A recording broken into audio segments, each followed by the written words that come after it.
भारत देश नाटक प्रिय है। इस देश में माना जाता है कि नाटक की शुरुआत भरत मुनि से की गई है, भरत मुनि से हुई है। चलिए जानते हैं भरत मुनि के संबंध में। भरत मुनि ने नाट्यशास्त्र नामक ग्रंथ लिखा। भरत मुनि का समय तो विवादास्पद है।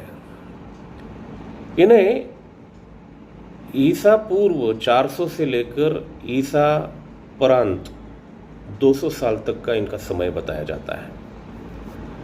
भरत बड़े प्रतिभाशाली थे। इतना स्पष्ट है कि भरत मुनि नाट्यशास्त्र के गहन जानकार थे और विद्वान थे। इनके द्वारा रचित ग्रंथ नाट्यशास्त्र भारतीय नाट्य और काव्य शास्त्र का आदि ग्रंथ है।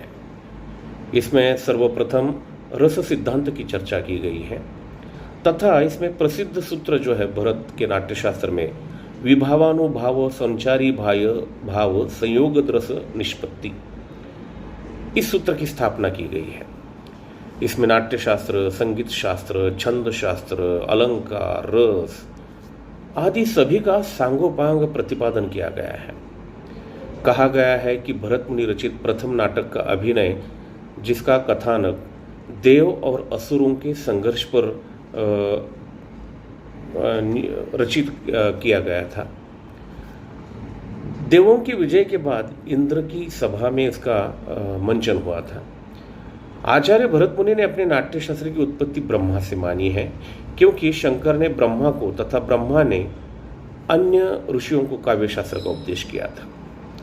विद्वानों का मत है कि भरत मुनि रचित पूरा नाट्यशास्त्र अब उपलब्ध नहीं है, क्योंकि कहा जाता है कि भरत मुनि ने 2 संहिताएं लिखी थी, जिसमें से एक में 12,000 श्लोक थे और एक में 6,000 थे।